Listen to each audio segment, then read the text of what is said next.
Okay, thank you, Anastasis. Thank you, Jenny. I was about to present you a methodological presentation about my co-creative ethnography with Big Girl in a Loom, a breakdance girl in a loom. But I don't know if that presentation is exactly about methodology or it's about hip hop spirituality. But anyway, I will, and not only hip hop spirituality, but also trans religiosities in hip hop. But anyways, I will start to present you some bits of this research that I have begun in the framework of ReSpell. So you're going to have a first idea, and many things are going to follow, like an ethnographic film, co-creative ethnographic film. So I will start. Hip hop has always been related with religion and spiritualities, mainly resonating with non-Western and non-dualistic Afro-diasporic or Black spiritualities and rituals of the East and the North.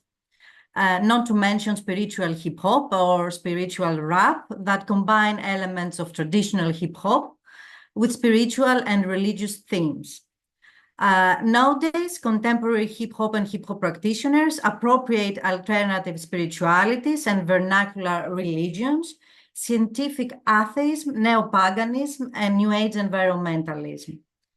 The ethereal and the griot ethos in hip-hop, you see that griot, the African-American, comes from the African-American tradition, which resonates with the ethos of the Black community, ritualistic practice around a circle, and the core essence of hip-hop culture, which is found in the emblematic principles of peace, love, unity, and having fun, and each one teach one.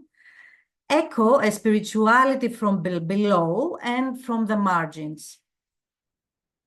The conjuring spirit, the street spirit, and the vagrant or badass cosmology, which is transferred through Afro-American spiritual tradition to hip-hop, conveys an existential anxiety and a resistant defiance and dissent. In the realm of hip-hop spirituality, which emerges as a street spirituality and an outgrowth of Black musical spirituality, in opposition to traditional distinctions between the sacred and the secular, the profane, we find the mundane in direct communion with the sacred, while hedonism and ecstatic experience are used to approach the personal spiritual truths of hip-hop subjects. So when we talk about hip-hop spirituality, we talk about a spirituality of the flesh, and where we find also the divine in the everyday. The fifth element of hip-hop, that is hip-hop knowledge. The other four are MCing, DJing, breakdance, and graffiti. Encapsulates hip-hop knowledge, this onto-spiritual hip-hop subjectivity that is passed down as an ethos across generations and cultures. Hip-hop knowledge encompasses awareness of hip-hop history and its founding principles, as well as its Afro-diasporic oral and musical tradition. It is experienced as a spiritual knowledge that converses with the spirituality of the street, a street spirituality.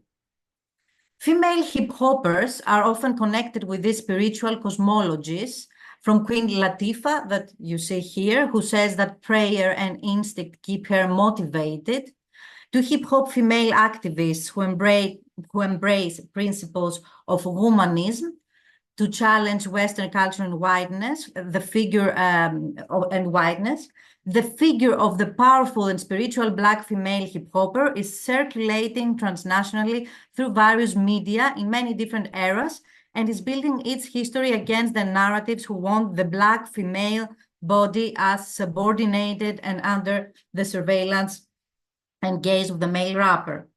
These female theologies and spiritualities were revealed to me through my fieldwork with Greek rappers, okay, in Greece during the crisis, the peak of the crisis, actually, where you could see women rappers, female rappers, either expressing their trust to God or to atheism. Okay, some of them were atheists.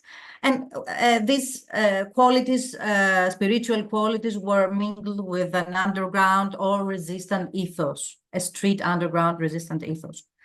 However, without exactly realizing it, a whole different trans-religious world was revealed to me the last year through doing participatory fieldwork and public anthropology with Big Girl Nalum, or Breakdance Girl Nalum, with whom we now implement a small ethnographic film for this project.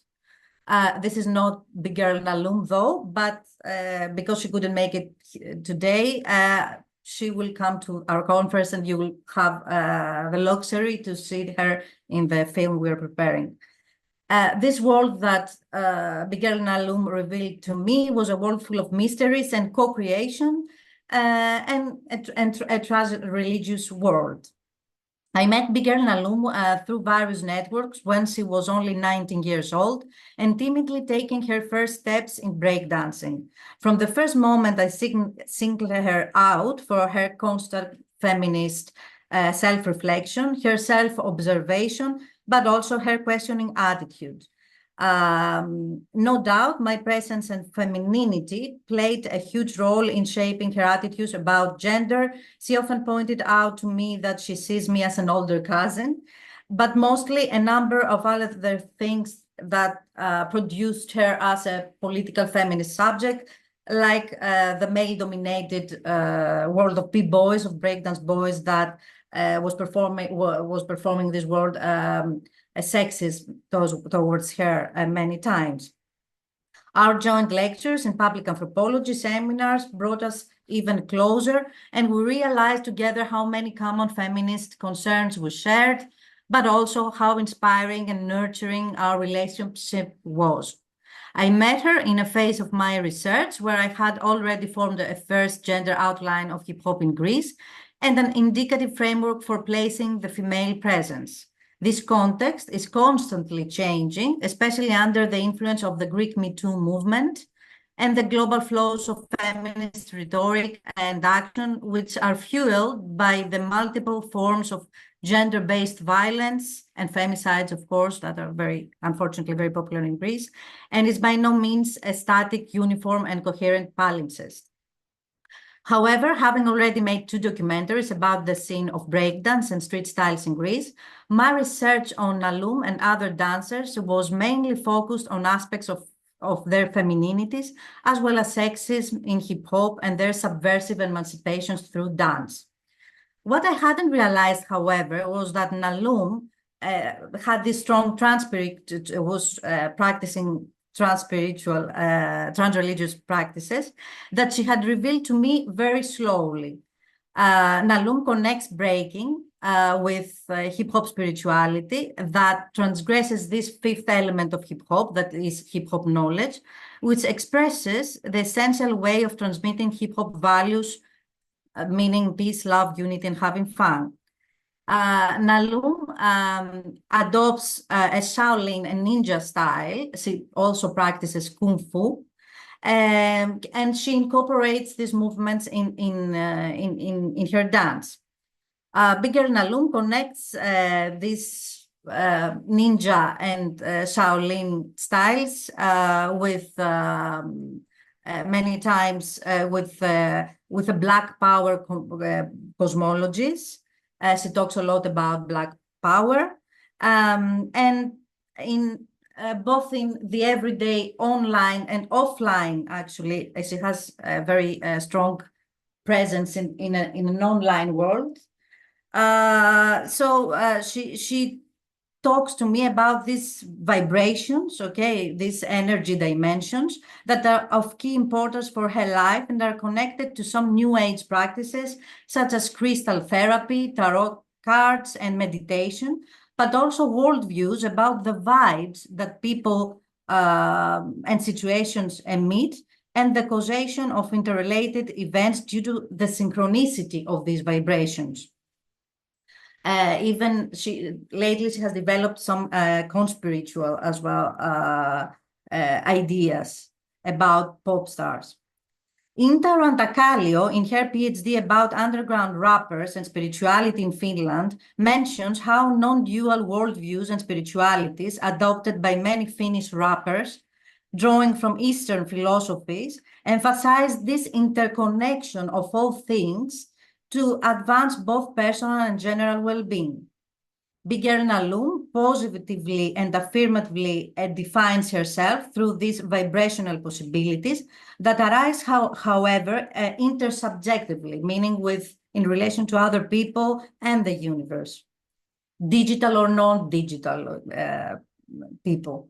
The expression of these dimensions take place in her offline and online worlds. Her online spiritual activity and pursuit of these matters was augmented during the pandemic period that she was forced to stay inside, as it says, to the quarantines.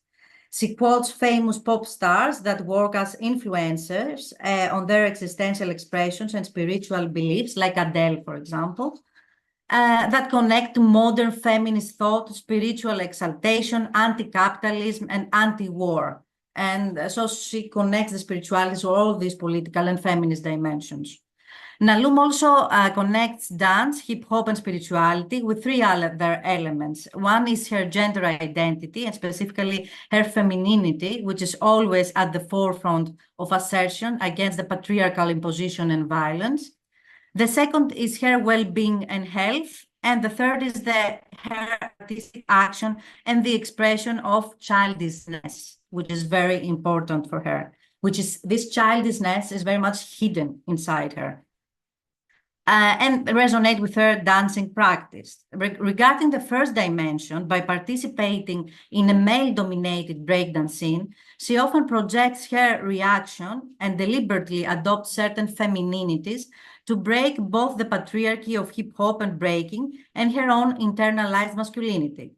She believes in a sacred feminine, a divine mother that should be awakened and cultivated, and uses many posts in the internet referring to that. Many feminist scholars on women and spiritualities have referred to these embodiments of the goddesses, and of which, as you may know, as feminist resistant practices, and as you mentioned before as well. Regarding the second element, breakdance spirituality is linked to health and well-being. Having acquired a stressed body due to her long involvement with the hard dance of breakdancing, the spiritual practices help her to cope and reattune herself, to always seek on a new basis the harmony that in turn will help her to train properly and to withstand breakdance competitions. Thirdly, spirituality and hip-hop dance are connected with an artistic dimension that is also fueled through painting and her communion with nature. For example, she likes flowers, like magnolia is her favorite, and is inspired by she's inspired by the cinematic flourishing movement, incorporating it in her dance, the flower movement, or makes a reference to the trees that she used to climb when she was little.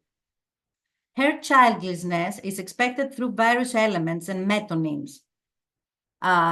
For example, her art name, Nalum, comes from the Disney anime Mulan, if you see it in the opposite way, a Chinese female warrior, and her whole personality exudes a childish and playful disposition that shows in her genuine laughter. She has a very childish, genuine laughter.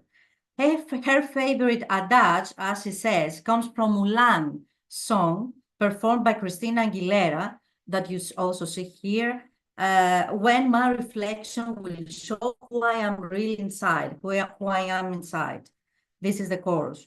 However, Offer Nalum refers to phobias, and both hip-hop and dance and the New Age practices help her to overcome problems that may be caused by various conditions of precariousness linked to the phenomenon of extreme neoliberalism, her loneliness, and she feels as a dispossessed person many times.